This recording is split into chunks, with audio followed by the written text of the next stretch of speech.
Assalamualaikum warahmatullahi wabarakatuh. Salam sejahtera bagi kita semua. Salam, Om Swastiastu, Namo Buddhaya, Salam Kebajikan, Horas. Halo kawan pajak, senang sekali kita bisa bertemu kembali. Kali ini bersama saya Muan Ridani Panjaitan dalam podcast Pajak 030, Cerdas, Patuh, Peduli, Kontribusi.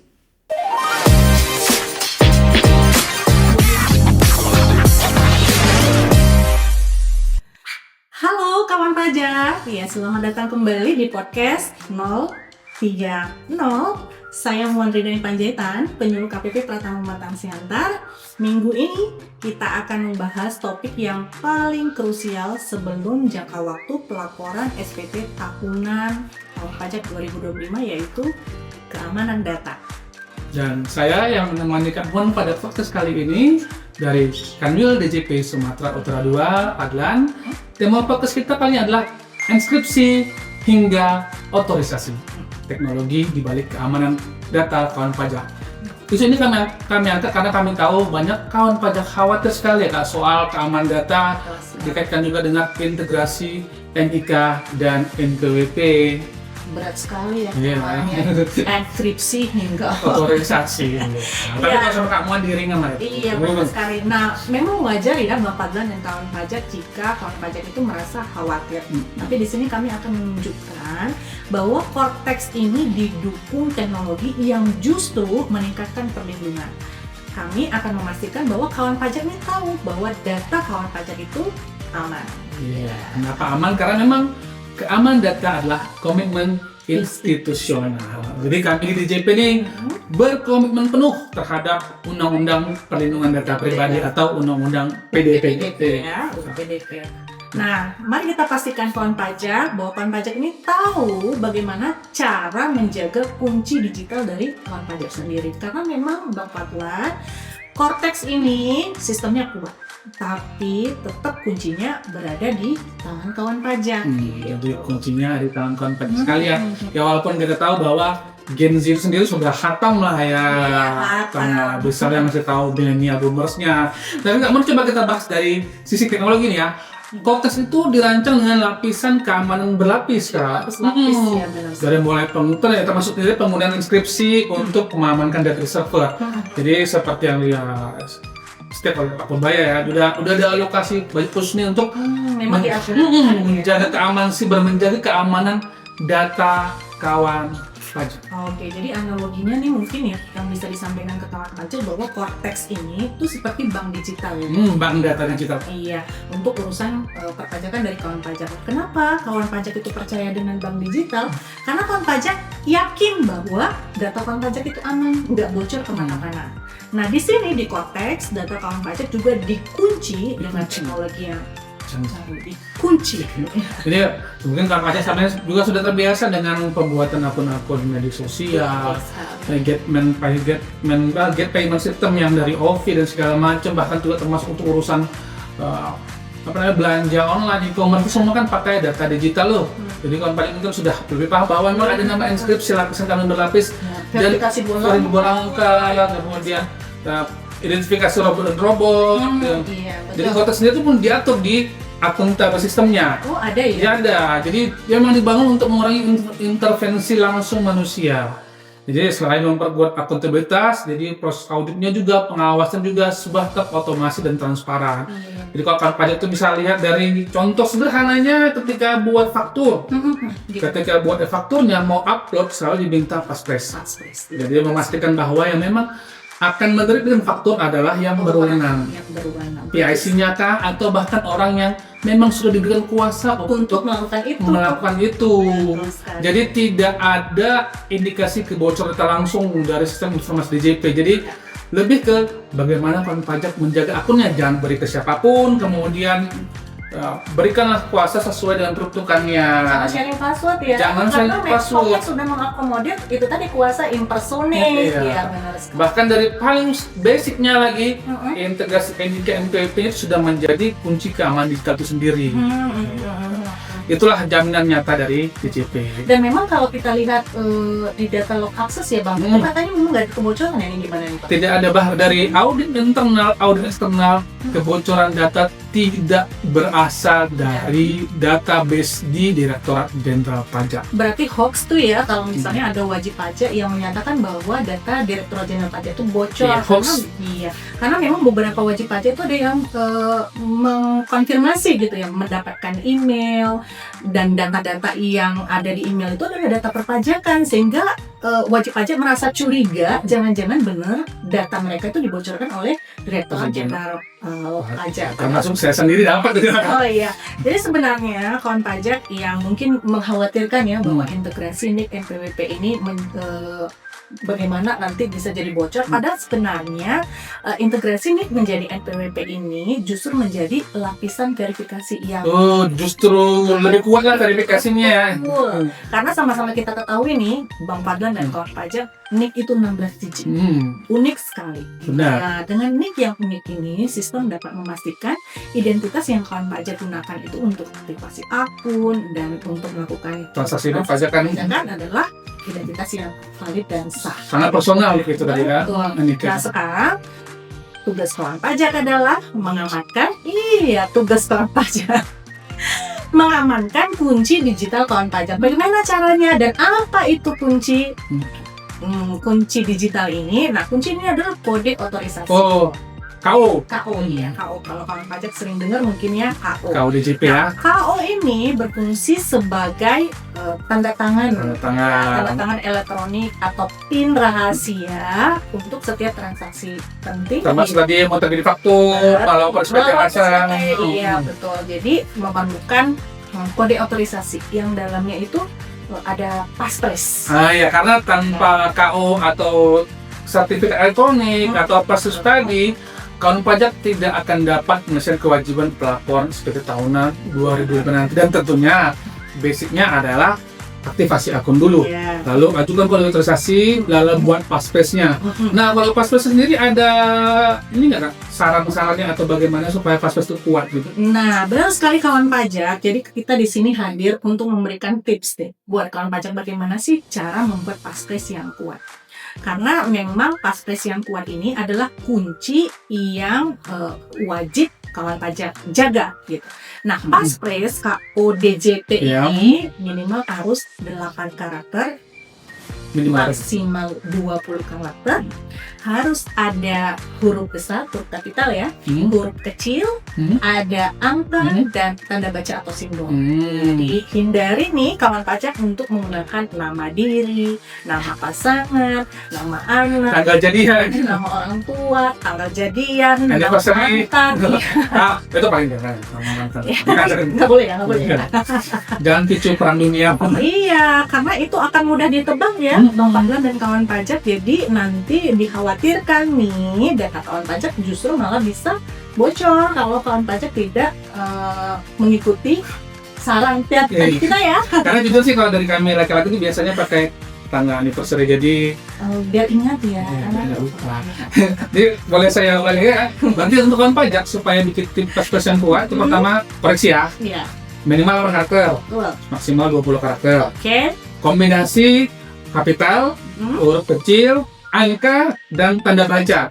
Betul sekali. Tambahan, hindari data-data personal biasa di-share di media sosial seperti tanggal lahir anak, nama pasangan, tanggal jadian, apalagi nama mantan ya. Betul sekali. Dan mungkin tambahan ya Kak ya, disarankan sekali untuk ganti passwordnya reguler atau secara berkala, minimal 3 bulan sekali lah, supaya makin berlapis, karena keamanan data kawan pajak sudah dijamin oleh DJP, tinggal kuncinya ada di kawan pajak, begitu ya Kak ya. Oh, jadi ini memang disarankan ya Bang Fadlan dan kawan pajak untuk ganti password minimal 3 bulan sekali. Nah, ini kita sudah memasuki mau bulan ke-12 yang ya. 12 berarti sudah berapa aja? Harusnya udah 3-4 kali Nah, ya. 3-4 kali ya. Ini kawan pajak udah ada yang ganti password belum? Tapi beneran ganti password karena memang aware terhadap data keamanan nih Bang Fadlan. Bukan karena lupa password. oh iya. Iya. Karena ada beberapa nih kawan pajak yang datang ke KPP, ke helpdesk gitu ya, menyampaikan Bu, Cortex-nya nggak bisa diakses nih gitu. Kenapa Pak? Kita kirain masalah jaringan atau apa, ternyata lupa password. Wah. Iya. Padahal itu bisa ini ya, self service ya kalau pajak Iya ya. benar sekali, seharusnya bisa self service aja sih kalau untuk sekedar lupa password. Tapi kalaupun misalnya mau bersilaturahmi ke Iya. KPP, kawan pajak boleh datang ke KPP terdekat aja. Oh, terdekat. Iya, bukan KPP, tidak perlu lagi ke KPP terdekat. Tidak harus terdaftar. Tidak harus, karena sekarang sudah Borderless. iya, Nah, borderless. Iya, jadi kawan pajak bisa datang kemana saja. kemana saja. Tapi mungkin catatan sepanjang email dan nomor HP bisa diakses ya. Karena linknya kan dikirim ke email itu ya. Betul. Di email sebelumnya sudah dijabarkan ya. Betul sekali. Kecuali kalau misalnya mau ganti email, mau ganti nomor telepon mungkin, nah itu perlu berkunjung. Lah. Tapi kalau baca juga bisa cek di YouTube kita official atau postingan di sosial kita di Pajak Sumut 2 dan Pajak Siantar. Tapi sebelumnya lagi kita ingatkan untuk aktivasi akun ya kayak. Nah ini termasuk dalam prosedur ya. Jadi kita perlu menyampaikan nih klarifikasi prosedur nih, Bapak dan kawan pajak. Bagaimana sih langkah-langkah, step-step yang harus dilakukan kawan pajak sebelum nantinya melaporkan SPT. Oh, berarti yang paling dasar dulu ya, kita flashback lah ya. Iya, oke. Yang pertama yang harus kawan pajak lakukan adalah aktivasi akun. Aktivasi akun. Iya. Nah di langkah pertama ini, di aktivasi akun ini memang butuh verifikasi wajah Bang Pak. Nah, iya. Tapi verifikasi beberapa ada yang masih terkendala itu. Jadi memang ada beberapa masih ditemukan kendala ketika melakukan verifikasi wajah, validasi wajah nih ya Pak Fadlan ya. Bisa jadi nih kalau di awal-awal dulu kalau misalnya pencahayaannya masih gelap gitu ya, remang-remang, itu gagal validasinya. Atau misalnya blur fotonya, itu terlalu banyak. Oh, latar belakangnya background atau rame gitu ya. Terlalu rame. Atau backlight ya. Iya, betul sekali. Nah, tapi sekarang kendala-kendala itu sudah mulai bisa diantisipasi, sudah bisa diatasi. Nah, salah satu lagi nih cara mengatasinya, Bang Fadlan dan kawan pajak, kalau misalnya masih mengalami kendala ketika melakukan verifikasi wajah, itu ada namanya workaround. Oh, itu berarti ini KTP ya? Iya, betul. Tempel kamera. Iya, karena memang sekarang mungkin ya, Bang Fadlan tidak sedikit kemungkinan wajah kawan pajak itu berubah. Baik memang berubah secara klinik kecantikan estetika. Iya, ada yang seperti itu, walaupun ada yang memang secara normal berubah, dia yang dulunya diet gitu ya, ya. Tapi ada yang memang secara tadi itu operasi mungkin ini dimancungin, wajahnya ditirusin, sehingga benar-benar berbeda dengan foto yang ada di KTP gitu ya Bang Fadlan ya.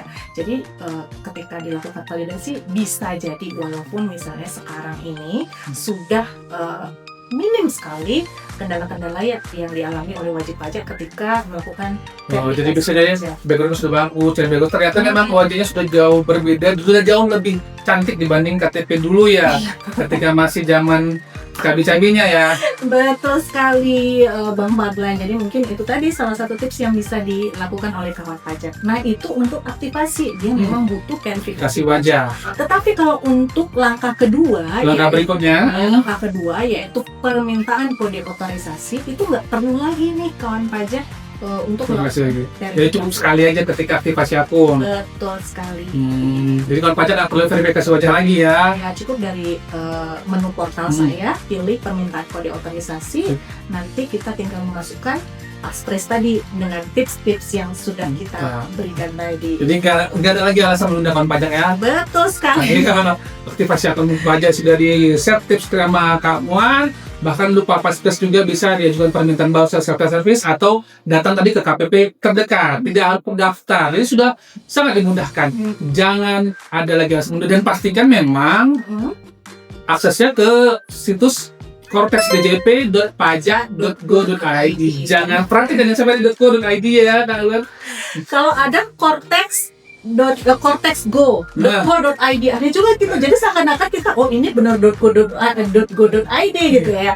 Nah, ini ada yang mau kita bahas juga nih, Bang Fadlan dan kawan pajak terkait tadi Situsnya pastikan pas. Betul. Jadi kawan pajak waspada hoax dan phishing ya. Oh ya, phishing namanya. Kalau alamatnya beda, linknya beda, itu phishing ya ya. Betul, yang banyak sekali informasi-informasi yang bertebaran belakangan ini ya, link-link yang tidak benar. Tidak bertanggung jawab. Tidak bertanggung jawab, ya ada aja ya cara orang untuk melakukan sesuatu yang tidak sesuai hukum gitu ya. Jadi kalau sebelumnya nih Bang Fadlan, mungkin kita ada terima email atau terima telepon terkait dengan Aktivasi ya, karena kan memang di secara massal dikirimkan. Iya, betul. Jadi memang orang-orang yang tidak bertanggung jawab ini paham betul ketika DJP memang menyampaikan email, mereka juga turut nih menyampaikan email. Jadi seakan-akan itu memang benar email dari Jenderal Pajak. Nah, sekarang lebih canggih lagi nih Bang Fadlan dan kawan pajak, karena memang lumrahnya manusia ya tertarik dengan uang. Oh, saya dapat tuh. Jadi saya bilang dapat lebih bayar ya saya. Iya, jadi sekarang udah ada email-email tuh menawarkan ada tax refund. Jadi membuat seorang lebih tertarik. Wah, saya apa memang bener ya? Saya nonton nih. Nonton nih, nggak kesalahannya untuk dicoba Iya. nih. Ya. Kalau kayaknya bener nih. Jadi kalau yang seperti itu, kawan pajak, di sini kami menekankan kembali bahwa DJP itu nggak akan pernah meminta kredensial sensitif melalui email pribadi atau link-link yang mencurigakan.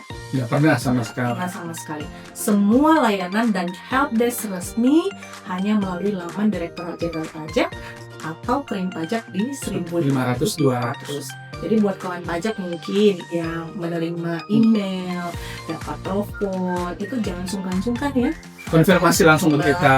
Check and recheck. Boleh lewat telepon juga ke kita, boleh email juga ke kita, atau boleh datang langsung berkunjung ke KPP Peraturan Siantar atau ke Kanwil, atau bahkan boleh di DM di media sosial kita, Pajak Sumut 2 dan Pajak Siantar.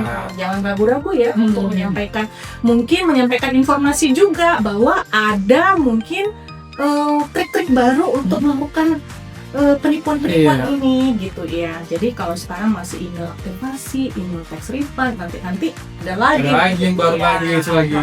Karena semua pemberitahuan dari DJP itu selalu muncul di laman Persatuan Pajak. Iya. Nanti boleh cek di dokumen saya. Nanti itu bisa di-download tuh. Jadi dari situlah memang yang resmi dari kita. Jadi kalau memang merasa ada dapat email segala macam, coba cek di laman konteksnya, cek di bagian dokumen saya, di refresh aja. Betul. Jadi kawan pajak cukup login di akun Korteksnya kawan pajak, kemudian cek di bagian portal saya, dokumen saya. Disitulah seluruh data resmi yang dikirimkan oleh Direktorat Jenderal Pajak. Dan jangan lupa juga cek di konten-konten yang kita post di media sosial kita. Di situ sudah diarahkan step by step-nya. Ya. Betul sekali. Jadi kalau kawan pajak kelewatan, mungkin informasinya bisa cek ya di media sosial kita, boleh di Instagram, di Facebook, di YouTube juga ada untuk mendapatkan informasi ya terkait dengan aktivasi akun, kode otorisasi, terkait Korteks pada umumnya, begitu ya. Jadi memang jangan lupa ya follow Pajak Sumut 2, Pajak Siantar, atau subscribe YouTube kita. Jadi nyalakan lonceng notifikasinya sehingga kawan pajak bisa terupdate dan bisa mengamankan data kawan pajak, karena keamanan data kawan pajak terjamin oleh DJP. Sekarang giliran kawan pajak menuntaskan prasyaratnya. Karena minggu depan ini minggu terakhir kampanye kita ya. Minggu depan ya, sebelum sampai akhirnya nanti di 1 Januari kawan pajak sudah bisa mulai melakukan SPT tahun 2025 ini final check siap lapor SPT 2025. Tentunya jangan lupa segera aktivasi akun Korteks DJP dan kode otorisasi untuk pelaporan SPT tahunan tahun pajak 2025. Karena dengan mengaktifkan akun Korteks maka urusan pajak makin rileks. Terima kasih sudah mendengarkan. Sampai jumpa di podcast.